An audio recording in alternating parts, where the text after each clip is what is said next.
우리가 이 땅을 살아갈 때에 신앙생활을 어떻게 해 나가느냐 하는 것은 예수 믿는 우리에게는 굉장히 중요한 일입니다.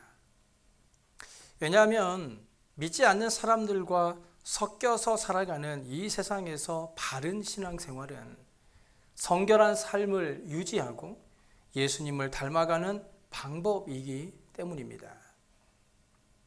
하지만 조금만 경계심을 늦추면 이전에 세상에서 배우고 살아가던 대로, 그리고 세상 사람 모두가 걸어가는 그 길을 따라 세상 사람들의 인파에 떠밀려 그들과 함께 걸어가고 있는 우리의 모습을 발견하게 됩니다. 그렇게 생각해 보면 하나님을 섬기는 소위 예수 믿는 사람들의 거룩한 삶에도 얼마든지 인간의 타성과 죄악이 쉽게 개입할 수 있다는 것입니다. 우리의 마음과 삶을 시시때때로 점검하지 않으면 우리의 신앙생활은 하나님을 향하여 나아간다는 변명 아래에서 또다시 습관적이고 형식적인 삶, 그리고 위선적이고 자기 중심적인 삶이 되고 마는 것이죠. 그래서 우리 믿음의 사람들은 성도의 삶을 위협하는 인간의 타성과 죄악성을 순간순간 지적하고 경고하며 살아가야 하는데, 그렇다면 우리가 어떤 삶의 태도로 이 땅을 살아가야 하는지에 대해 오늘 본문에서 예수님은 기도를 예를 들어 말씀하고 있습니다. 먼저 오늘 본문의 말씀, 마태복음 6장 1절, 본문의 앞에 말씀이죠. 6장 1절에 예수님은 경건의 삶에 대한 대원칙을 이렇게 말씀하십니다. 사람에게 보이려고 그들 앞에서 너희 의를 행하지 않도록 주의하라. 그러하지 아니하면 하늘에 계신 너희 아버지께 상을 받지 못하느니라. 예수님의 이 가르침은 모든 사람들이 지구에 발을 붙이고 살고 있어도 우주를 만드신 하나님 앞에 살아가고 있다라는 것을 말해줍니다. 인간도, 인생도, 아니 이 세상의 모든 것이 하나님의 눈앞에 환하게 펼쳐져 있는 것이죠. 그러므로 우리의 삶을 하나님께서 보고 계신다는 것, 그 앞에 진행되는 것이 인생이라는 것을 알고 그 하나님을 의식하고 그런 하나님을 섬기며 바르게 살아가는 것이 신앙생활이다라고 말할 수 있다는 겁니다. 반면에 이 하나님을 믿지 않는 사람들은 하나님을 전혀 의식하지 않고 살아가는데 이들의 삶은 믿는 사람들의 삶과는 다를 수밖에 없죠. 그들의 주된 관심사는 항상 자기 자신이고 자신의 쾌락과 이익이 삶의 목표입니다. 그래서 인간의 행동을 억제하거나 조절할 수 있는 기능을 가지는 것은 이 사람들의 눈, 즉 사회적 관점뿐입니다. 세상 사람들은요, 자신이 하는 행동도 자기의 의지로 하고 있지만 사실은 다른 사람들을 의식하면서 살고 있기 때문에 어쩔 수 없이 사람들의 눈을 의식하며 살게 되는 것이죠. 그런데 만약 사람들이 다른 사람의 눈마저 의식하지 않고 살아간다면 어떤 결과가 일어날까요? 아마 우리 사회는 뒤죽박죽이 되고 다툼의 현장이 되고 말 것입니다. 오직 강한 자만 살아남고 약한 자는 모조리 도태되는 곳이 되거나 아니면 그렇게 행동하는 사람이 사회에서 쫓겨나게 되겠죠.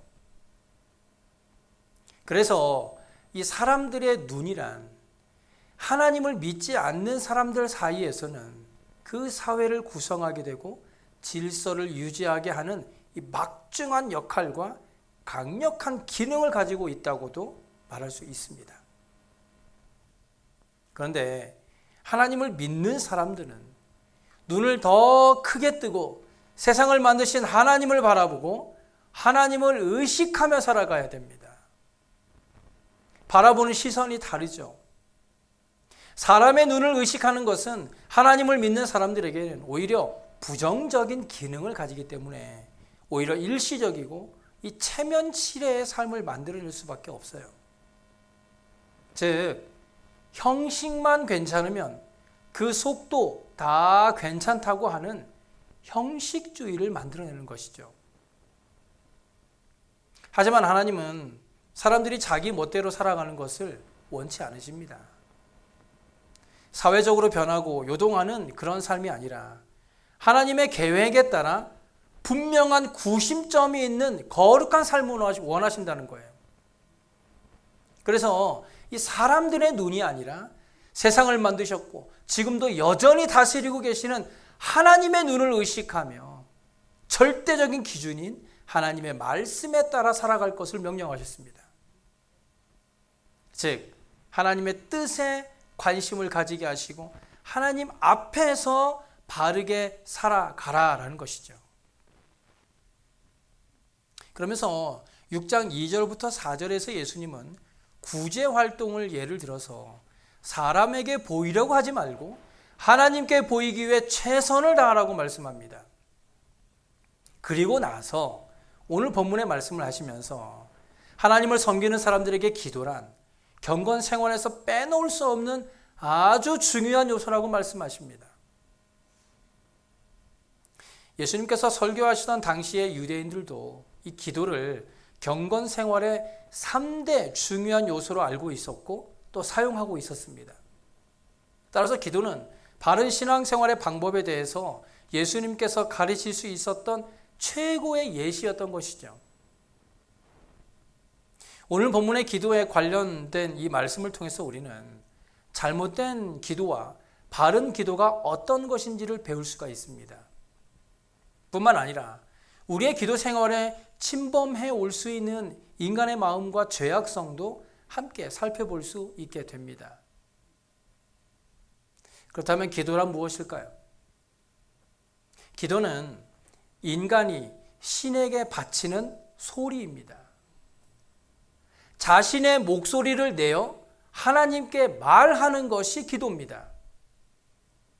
아이가 아빠에게 이런저런 이야기를 털어놓듯이 하나님을 섬기는 사람이 자신의 마음에 있는 것들을 이 말이라는 그릇에 담아서 하늘의 아버지 하나님께 올리는 것이 기도입니다. 그래서 기도는 인간편에서 하나님과의 교제에 뛰어드는 수단, 거룩한 수단이고 방법이라고 할 수 있습니다. 그 거룩한 수단과 방법 이외에, 그 기도 이외에는 하나님과 교제할 방법이 없죠. 그런데 사실 하나님은 모든 것을 다 알고 계십니다. 우리가 굳이 하나님께 말하지 않아도 하나님은 이미 다 알고 계시죠. 하지만 어린 아이는요, 아빠에게 할 말이 많습니다. 어린 아이는 모르는 것이 너무 많기 때문에 자신보다 더 많이 알고 계시는 아빠에게 늘 질문을 하고 말을 걸어오죠. 아빠, 저건 뭐야? 저건 왜 그래? 이처럼 하나님은요, 모든 것을 다 알고 계시고 하실 수 있지만 아이들은 늘 아빠에게 할 말이 많습니다. 우리의 삶 가운데는 힘든 일이 너무 많고 아이들은 이 넓은 세상에서 별로 힘이 없기 때문에 아버지를 필요로 합니다. 조그만한 일에도 새가슴이 되어 불안해하고 걱정에 파묻히고 마는 것이 바로 아이들이죠. 그래서 우리는 하나님의 사랑을 그리고 그 능력을 충분히 알면서도 하나님께 기도해야 하는 겁니다. 아니, 하나님의 사랑을 배우고 알기 때문에 기도해야 하는 거예요. 아무것도 아닌 일에도 쉽게 무너지고 마는 것이 아이들과 같은 우리들이기 때문에 기도가 필요한 것입니다. 조금만 기쁜 일이 있어도 아빠에게 얘기하지 않고는 견딜 수 없어 하는 아이처럼 하나님을 섬기며 살아가는 우리에게도 하나님께 기도하지 않고는 견딜 수 없는 마음과 기쁨과 감사가 있는 것이죠. 그래서 기도는 하나님께 드리는 말의 제사라고도 할 수 있습니다.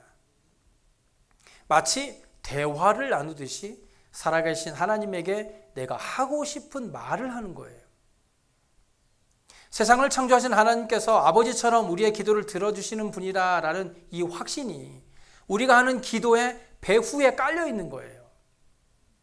기도의 대상이 하나님이라는 것과 오직 하나님뿐이라는데 이 기도의 강조점이 있습니다. 내가 하는 기도가 하나님이 들으시는 기도다라는 거예요. 예수님이 이 땅에 계실 당시에는 하나님께 기도하는 특별한 장소가 따로 있었어요. 바로 예루살렘 성전이죠. 사람들은 이곳에 모여 개인적으로 혹은 민족적으로 그들의 사정을 고하고 그들의 오랜 소원을 기도했습니다. 뿐만 아니라 기도하는 시간도 정해져 있었습니다. 아침과 저녁. 하루에 2번 정기적인 기도를 하기 위해 사람들은 대부분 성전으로 모였습니다. 이 성전에서는 정기 기도하는 시간에 맞춰 하나님께 희생의 제사를 드렸죠. 경건한 사람들은 정해진 시간에 어김없이 성전으로 갔고 원하는 시간에 수시로 성전에 올라가 하나님께 기도하곤 했습니다. 그렇다면 예루살렘 이외의 지역에서는요, 어떻게 기도했나? 각 동네마다 회당이라는 것이 세워져 있었고요. 그런데 그곳은 기도의 장소라기보다는 이 성전에 갈 수 없는 사람들이 모여 예배를 드리고 율법 교육을 받고 때로는 순례자들이 숙박을 하는 장소로 사용되던 회당이라는 곳이 있었습니다. 그런데 종교 지도자들은 대부분 예루살렘에 살고 있었죠. 이것은 그들의 개인적으로 보면 기도하고 싶을 때 언제나 성전을 찾을 수 있었다라는 장점은 있었지만 정치적으로 보면 그렇게 함으로써 그들이 하나님을 섬기는 사람들의 지도자로 존경과 찬사를 받고 지도력을 유지할 수 있었던 비결이 되었던 겁니다. 이스라엘과 같이 신앙이 중심이 된 국가에서 이 개인의 경건의 생활은 곧 국민들의 존경을 받는 근거가 되었습니다. 종교가 주도하는 사회에서는 때로 기도한다는 것이 개인의 사회적인 명성과 연결되기도 했던 것이죠. 즉 하나님을 섬기는 사람들이 아무도 없는 곳에서 열심히 주기적으로 기도하는 것은 이 사회적으로 별다른 효과를 불러오지는 않겠지만 신앙이 곧 국가의 구심점이 되어 있던 곳에서의 이 개인의 경건 생활은 곧 사회적인 지위와 명성으로 연결되어졌던 겁니다. 예수님께서 기도와 관련된 경건 생활의 방법을 지적하시면서 그들을 비판하시고 그들에게 바른 방법을 지시하신 것은 바로 이런 맥락에서 이해할 수 있는 겁니다. 비록 신앙이 중심이 된 국가는 아니지만 비슷한 성격의 단체, 교회 같은 것이죠. 이 교회와 같은 곳에서 예수님의 이 가르침은 우리의 신앙생활이 바르게 가고 있는지 또는 어떤 위험에 노출되어 있는지를 진단할 수 있는 중요한 잣대가 되었다는 거예요. 그러니까 오늘 본문에서 너희는 기도할 때에 외식하는 자와 같이 하지 말라. 그들은 이미 자기 상을 받았다라고 하시는 이 예수님의 말씀을 이런 관점에서 이해해야 된다는 거예요.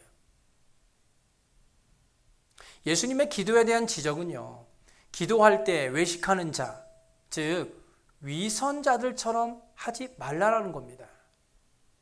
외식하는 자, 위선자라는 말은 원래 연극 배우를 뜻하는 말입니다. 다른 사람에게 보이기 위하여 사람들이 인정할 만한 멋들어진 연기를 함으로써 자신이 아닌 극중의 인물로 자신을 연출하는 사람들을 가리키죠. 그래서 그들은 극중의 행동과 실제 자신의 성격 차이에는 아주 큰 차이가 있습니다. 그들은 잘 꾸며진 행동을 통해서 자신에게도 없는 성격, 기질, 습관, 행동을 나타내 보임으로써 사람들이 그렇게 묘사된 인물로 자신을 착각하고 감동을 받을 수 있도록 하는 것이 이 연극 배우의 존재 목적이죠. 이처럼 예수님께서 너희가 기도할 때 외식하는 자, 즉 위선자들처럼 하지 말라라고 경고하심으로써 기도하는 하나님을 향한 거룩한 이 신앙적인 행위를 마치 연극의 한 장면처럼 사용하는 것을 지적하신 것입니다. 한마디로 말하면 기도하는 척 연기하지 말라는 거예요. 예수님은 그들의 모습이 기도하는 경건한 모습으로 비춰지지만 그들의 그런 행동 뒤에는 하나님을 향한 갈급한 외침이 있거나 사람들에게 경건한 모습으로 보이려는 인간의 사악함과 강렬한 연출 의도가 도사리고 있었다는 것을 간파하셨던 거예요. 예수님께서 지적하신 사람들은요, 회당과 큰 거리 어귀에 서서 기도하기를 좋아하는 사람들이었어요. 외식하는 자들은 그런 식으로 기도하기를 좋아했던 것이죠. 왜 그들이 하필이면 회당과 길 모퉁이에 서서 기도하기를 좋아했는가에 대해서 사람들에게 보이려고 그렇게 했다는 거예요. 사람들에게 보이려고. 그런데 우리가 이미 알고 있듯이 기도의 장소로서 이미 예루살렘 성전이라는 특별한 장소가 있었습니다. 다른 도시나 지역에서는 예루살렘 성전이 머니까 회당이 기도의 장소로서의 역할을 감당했었지만 예루살렘에는 성전이 있었기 때문에 회당은 주로 율법 교육을 위해 사용되었던 것이죠. 여기에 나오는 큰 거리 어귀는요, 사람들이 자주 왕래하는 곳으로 기도의 장소로는 별로 좋지 않은 곳입니다. 시끄러운 곳이에요. 그런데도 누군가 성전이 아니라 회당과 큰 길 모퉁이에 서서 그것도 큰 소리로 기도하는 것은 다른 사람들보다 자신을 더 돋보이게 해서 자신을 기도의 사람, 하나님께 대단히 열심히 있는 사람으로 선전하려는 의도가 있었던 것이죠. 그래서 예수님은 자기를 드러내려고 기도하는 위선자들을 향해서 비판의 목소리를 높이셨던 겁니다. 그래서 이런 기도는 기도하는 사람을 성전에서 정기적으로 기도하는 시간 외에도 항상 everyday, every time 기도하는 사람으로 보이게 합니다. 그런데 그는 성전에 올라가서 기도할 만큼 한가하지 않습니다. 그래서 그는 자신이 하나님을 향하여 이 열심을 참을 수 없기 때문에 한시라도 지체할 수 없고 그래서 회당이나 길 모퉁이에서라도 기도하고 있다는 것을 보여주는 것이 대중들에게는 효과가 있었던 거예요. 그래서 그가 길에서 아니면 회당에서라도 급하게 기도해야 할 만큼 하나님을 향한 그의 마음이 뜨겁고 기도하지 않으면 살 수 없다는 것을 표현한 겁니다. 그런데 이렇게 자신을 보여지게 하는 것이 회당과 길 모퉁이에 서서 크게 기도하는 사람들의 진심임을 예수님께서 간파하신 것이죠. 그런데 사실 그들의 입장에서 생각해 보면 그들의 그런 기도가 진심이고 진실일 수도 있습니다. 그의 삶이 성전에서뿐만 아니라 주기적인 시간에, 기도 시간의 이외에 또 어디서나 늘 하나님을 향한 갈급한 심정, 또 이 진정한 열심, 하나님의 은혜와 도움을 비는 불붙은 열정에서 나온 것일 수도 있겠죠. 그렇다 하더라도 회당이나 길 모퉁이에 서서 기도하는 것은 예수님의 비판을 피해갈 수 없습니다. 모든 것이 진실이다 하더라도 단 한 가지의 잘못된 동기, 즉 사람들에게 보이려는 마음이 그들에게 있었기 때문에 그들의 그런 행동은 비판받아야 마땅했던 것이죠. 만약 지금 우리가 살고 있는 시대도 이런 신앙 중심의 사회라면 모두가 기도해야 한다고 생각하고 기도하는 삶이 습관화되어 있고 또 그렇게 기도하는 사람을 우러러 볼 수도 있겠죠. 그래서 많은 사람들이 다른 사람들의 인정을 받기 위해 어떻게 해서라도 자신을 경건한 사람으로 보이려고 노력할 겁니다. 하지만 지금의 우리 사회가 그렇다 하더라도 사람들을 속일 수는 있어도 하나님께서 속으실 리는 없습니다. 하나님은 그런 사람의 마음의 중심을 이미 다 알고 계십니다. 이런 모습은 우리의 신앙생활에서도 쉽게 드러나는 모습입니다.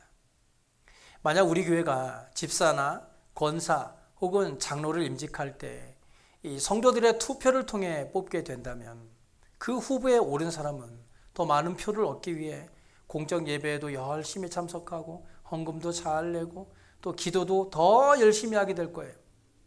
물론 그런 것이 나쁜 것은 아니겠지만 만약 그런 그의 신앙생활에 어떤 이런 불순한 목적이 숨겨져 있다면 바로 그것이 위선이고 그의 기도는 가식적인 기도가 될 수 있다는 겁니다. 우리의 기도는 자랑이 되어서는 안 돼요. 또한 기도를 자신의 경건함을 드러내는 도구로 사용해서도 안 됩니다. 기도는 어떤 비밀을 공개하거나 무엇을 비평하는 숨은 무기가 되어서도 안 된다는 거예요. 기도는 그저 기도로서 그 가치를 지니고 있을 뿐 그 이상도 그 이하도 아닌 것입니다. 기도는 하나님께 드리는 우리의 말이고 마음의 표현입니다. 그래서 만에 하나라도 기도라는 이 순수한 목적 이외에 조금이라도 개인적인 어떤 욕구나 의도가 첨가된다면 이것은 예수님께서 말씀하신 가식적인 기도에 해당하는 것이고 결국 다른 사람의 눈을 의식하는 자기 과시적인 기도가 되고 마는 것입니다. 기도는 하나님께만 드리는 겁니다. 그게 기도예요. 따라서 기도를 들으시는 분은 하나님이시기 때문에 위로나 격려를 필요로 하는 이 기도하는 사람에게 귀 기울이시고 응답하시는 분이 바로 하나님이라는 사실입니다. 그래서 히브리서 11장 6절에 하나님은 자기를 찾는 자들에게 상 주시느니라 라고 말씀하고 있는 거예요. 즉 기도라는 것은요, 하나님을 찾는 행위입니다. 하나님, 내가 왔습니다. 우리의 기도에서 하나님을 찾지 않으면 우리에게 상도 없습니다. 우리에게 주어지는 축복은 반드시 하나님으로부터 주어지기 때문에 우리의 기도에 반드시 하나님에 대한 기도가 포함되어야 한다는 거예요. 그런데 가식적인 기도는 하나님께 기도하는 것 같지만 그의 진정한 의도는 다른 사람에게 기도하는 사람, 즉 다른 사람에게 경건한 사람으로 보이게 함으로써 자기의 목적을 달성하려고 하는 것이기 때문에 사람들이 그가 기도하는 모습을 보는 즉시 그가 기대하는 것을 받은 것으로 생각할 수 있습니다. 그러니까 그런 사람들이 하는 기도는 결국 사람들로 하여금 칭찬이나 명예를 얻기 위한 것인데 그가 그렇게 보여주기 위한 기도를 함으로써 사람들로 하여금 칭찬이나 명예를 얻게 되었으니 하나님으로부터는 더 이상 받을 상이 없는 겁니다. 예수님이 바로 이것을 지적하신 거예요. 본문 5절에 그들은 자기 상을 이미 받았느니라 라는 선포가 바로 그것입니다. 이것은 하나님께서는 가식적인 기도에는 절대로 응답하지 않겠다는 선언과 같은 거예요. 하나님을 향한 순수한 기도 이외에 다른 목적을 결부시킨 기도는 하나님께서 절대로 응답하지 않겠다는 겁니다. 성도가 기도하는 모습은 아름답습니다. 어떤 문제든 혹은 문제가 없어도 하나님 앞에 간절히 기도하는 모습만큼 감동적인 모습도 없죠. 그렇게 기도하는 사람은 교회에는 늘 필요하고 그런 기도의 사람이 많을수록 좋은 것이 바로 교회입니다. 그렇기 때문에 더욱이 우리는 이 기도에 대해서 늘 조심해야 합니다. 왜냐하면 예수님께서 사람들에게 보이려는 목적을 가지고 기도하는 것은 아주 작은 것이라도 가식이라고 말씀하셨기 때문입니다. 결국 그런 사람은 하나님께 받을 것이 아무것도 없으니 이 얼마나 슬픈 일입니까? 그들은 이미 자기 상을 다 받았습니다. 그럼에도 불구하고 우리는 기도를 게을리해서는 안 됩니다. 열심히 기도하되 우리의 기도가 가식적인 기도가 되지 않도록 주의하라는 겁니다. 만약 여러분이 기도의 시간이 이 정해놓은 그 시간대가 사람들에게 알려지기 쉬운 시간대라서 누군가 만나자고 하는데 저는 그 시간에 기도해야 하기 때문에 못 나갑니다 라고 대답하는 것은 가식적인 기도가 될 수 있다는 거예요. 또한 여러분이 기도의 장소로 정해놓은 곳이 사람들에게 알려지기 쉬운 곳이어서 여러분이 기도하는 모습을 자꾸만 사람들에게 보여지게 되면 그것 또한 가식이 될 수 있습니다. 그래서 예수님은 우리의 기도가 가식적인 기도가 되지 않기 위해서는 본문 6절에 이렇게 말씀하시죠. 너는 기도할 때 내 골방에 들어가 문을 닫고 은밀한 중에 계신 내 아버지께 기도하라. 여기 골방이라는 것은요, 주인만 알고 집주인만 사용하는 아주 작은 방을 말합니다. 이 방은 손님은 들어가지 못하고 누가 엿볼 수 있는 창문도 없습니다. 그런 걸 골방이라고 하죠. 집주인 외에는 아무도 함부로 들어갈 수 없는 곳입니다. 심지어 그가 이곳에 들어가 문을 닫으면 가족들조차도 그가 그곳에서 무엇을 하는지 도무지 알 수 없는 곳, 그것이 바로 골방입니다. 예수님께서 기도의 장소에 대해 굳이 이 골방을 말씀하신 것은 기도는 그렇게 자기만 아는 장소에서 자기만의 시간을 내어 하나님께 몰래 기도하라는 거예요. 다른 사람들에게 들킬 수 있는 모든 가능성을 닫아버리고 혼자 있는 그곳에서 하나님을 찾으라는 겁니다. 그래서 그곳에서 무슨 말을 했는지 아무에게도 알릴 필요도 없고 자랑할 필요도 없습니다. 사람들에게 보이려는 것과 하나님께 보이려는 것, 열린 장소와 밀폐된 골방, 서서 기도하는 것과 문을 닫고 기도하는 것, 사람들이 듣는 것과 하나님이 듣는 것은 완전히 다른 모습입니다. 우리의 기도를 들어줄 사람은 이 세상에 아무도 없어요. 만약 우리가 우리의 기도를 누군가가 들어주어야 한다고 생각한다면 그것은 그 순간부터 더 이상 기도가 아닙니다.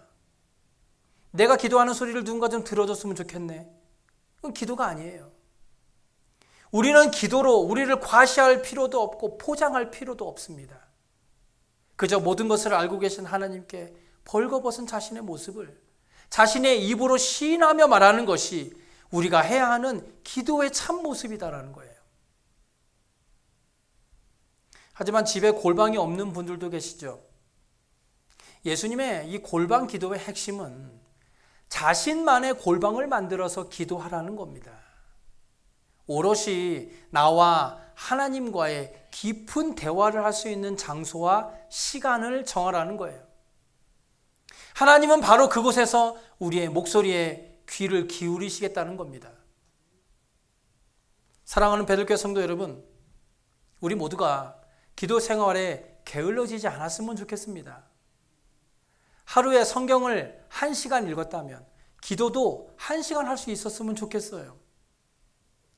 우리가 은밀한 중에 계신 하나님께 나아가 나만의 골방에서 우리의 진심을 하나님께 내어놓을 때 우리의 마음을 어루만지시고 회복시키시며 우리에게 가장 좋은 것으로 주시는 하나님의 은혜와 축복이 가득 넘쳐나게 될 줄로 믿습니다. 기도하겠습니다.